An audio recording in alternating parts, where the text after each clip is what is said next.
Hi, my name is Mike Jensen, owner of Pine Tree Martial Arts Center in St. John, Indiana. What we're going to be doing today is going over the Junni Ippo kata of the Kosho system under Bruce Jutnik. You'll see the kata in its entirety, and then we'll go over some of the bunkai and some of the application of that kata. Now watch. Okay, here's the kata Junni Ippo.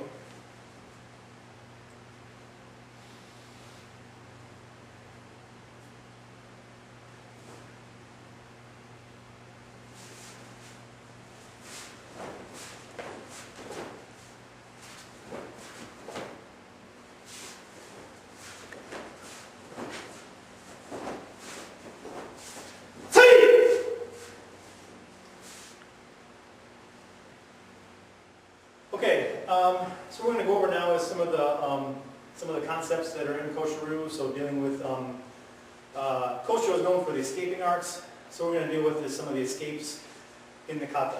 We'll start with the beginning portion of the kata from the oi position. So basically, what you want to do at my dojo anyway here, you start in this position. You're going to kick your heels out. That way, it puts yourself in a what I call a matose horse stance. Your center of your feet are lined up with the center of your shoulders, and your knees are bent. That way your weight is forward on your toes on bubbling spring or kidney one. So basically what you're going to do, you think about the kata, the first movement is to do this. Okay, so basically with the kata, when you think about escaping arts, most people think when you escape that means to escape offline and all over the place. But basically, with escaping and Kosho, according to Bruce Jutnik, is that you want to think about the subtleties of the movements. Okay. So basically, if I'm doing this, the first movement out of Junni Ippo, I'm doing this. So I want to think about how my body is shifting. So if I'm doing this movement here, here's my escape. Basically, the punch is coming in this way. I'm able to escape here. So if I can have my Bunkai Junni come up, I will.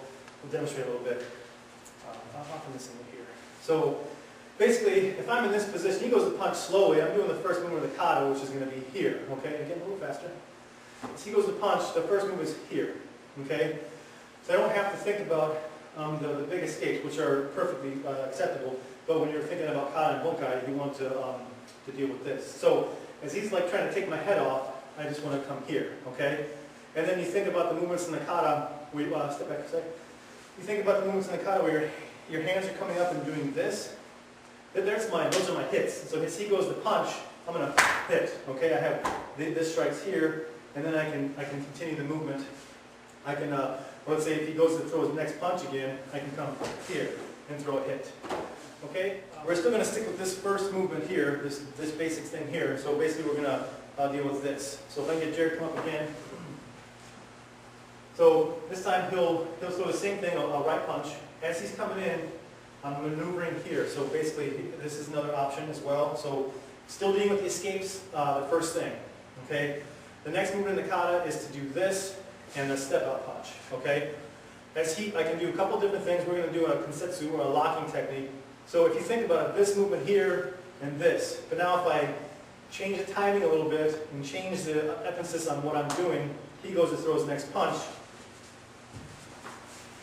It's a lock.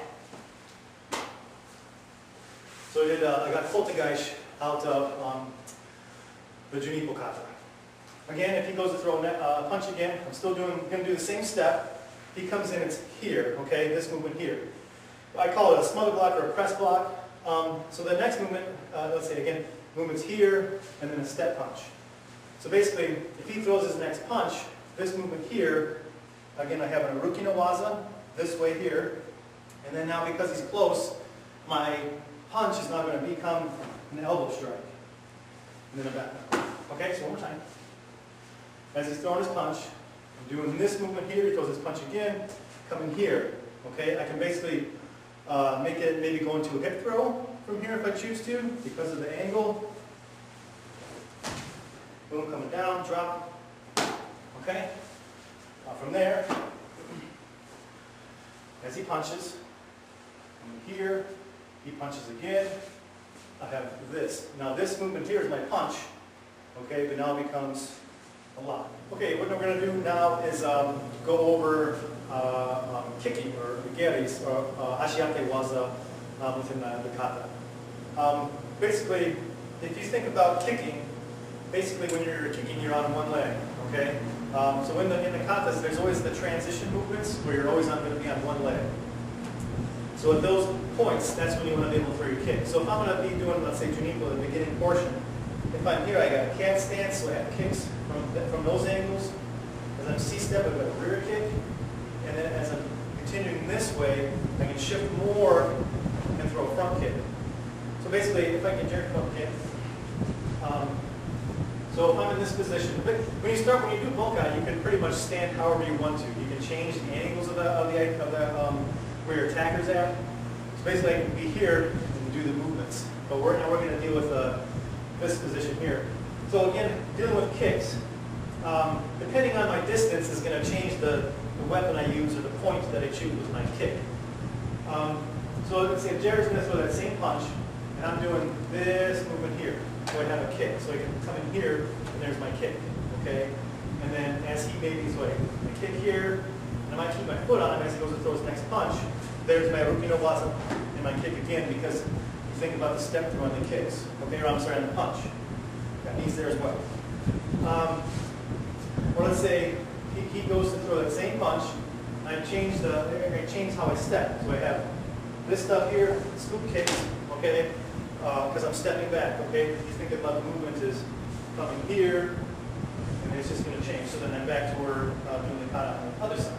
So you have a lot of different variations that you can use when it comes to bunkai. That's what makes kata so much fun, because there's never-ending information inside kata.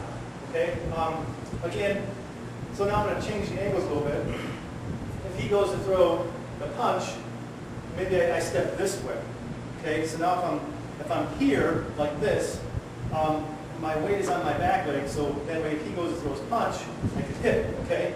I can get him with an elbow, even a knee strike. Okay. Because again, I'm aware of where my weight is at on my lower base. So let's say he goes to throw another punch. So again, I do this. He goes to throw another punch. I do this. Okay, so that way the movements, you think about a C-step when you're doing your ashiake stuff, is here. He goes to punch again, and I can drop. And then you have movements from there. Okay? One more. As he goes to do this, come like this. He goes to throw a step to punch. You're thinking about this movement here. Okay? Again, if you look at the judo arts, or sweeping and reaping type stuff there in your kata, you just have to look. As he goes to take a step through punch, I should be able, if my timing's right, to get where I'm sweeping him out. Okay? Coming here. All right? So one more time, nice and slow. If you watch, as he's punching, again, I'm still doing proper escaping. The movement, I'm going to scoop the leg back. Okay? So if you look at the kata again without an opponent there, you're doing this. That is some of the uruki, or foot tricks in Kosho. Okay, or you can do the other way. Let's say he throws a reverse punch, or a same punch, but this time he does not step in, he steps back. Or he's stepping with the other leg. So basically as he comes in, come in here, step through, okay, and drop. Okay, so again, with dealing with the lower base stuff, take it slow. Always have your opponent punch through, and you control the situation, okay? Because that's what helps you learn. If you have a good uke who doesn't mind throwing punches deep and goes slow, is receptive to you, and you're receptive to him, you can learn a lot. So I hope, again, you enjoyed the DVD or the video today. Thank you.